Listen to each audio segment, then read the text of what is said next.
Hello everyone and welcome to this week's reviews. We follow the adventures of Woody, Buzz Lightyear, Mr. Potato Head, Rex, and Slinky Dog through 3 movies and met some new friends along the way. Now they're back for a new tale from the artists at Pixar. This is Toy Story 4. Like most people, I love the Toy Story movies. They are all excellent films with amazing writing and endearing characters. A 4th film had a lot to live up to, and thankfully director Josh Cooley and the other talented folks at Pixar have crafted a wonderful sequel.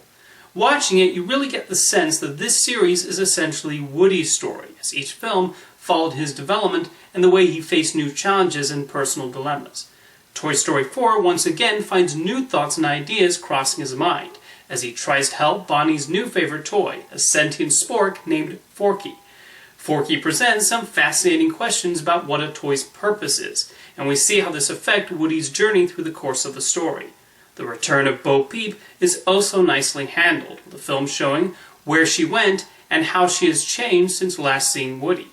The main antagonist, Gabby, proves to be an excellent foil, with the filmmakers taking some interesting directions of her that allow her to stand apart from previous Toy Story villains. Beyond the existential questions and emotional moments, the humor is also on point. A pair of plushies voiced by Jordan Peele and Keegan-Michael Key are hilarious, and a stunt toy named Duke Kaboom also provides plenty of laughs. The toys we're already familiar with, like Buzz, Jessie the Cowgirl, and Ham, also get their times to shine, although Don Rickles' passing means that Mr. Potato Head only gets a few lines. The screenplay itself is really well structured, with each story decision making sense, and there are some clever curveballs thrown in. And this being a Pixar film, the visuals are of course stunning. The antique shop alone is a wonder of production design. Toy Story 4 is a fantastic sequel, keeping the high quality of the series perfectly intact. Next up is a not-so-friendly toy, as Chucky the doll gets a new model in the horror remake, Child's Play. The original 1988 horror film Child's Play was the surprisingly tense story of a serial killer who uses voodoo magic to transfer his soul into a children's toy. For the remake, the filmmakers have elected to go in an entirely different direction, as Chucky is now a malfunctioning AI who goes on a killer spree. I kind of admire that decision, as I think if you're going to make a remake, it's better to do something different rather than slavishly recreate the original. There seems to be a central theme here about fitting in, as both Andy and Chucky crave that and attempt to go about that goal in opposite ways.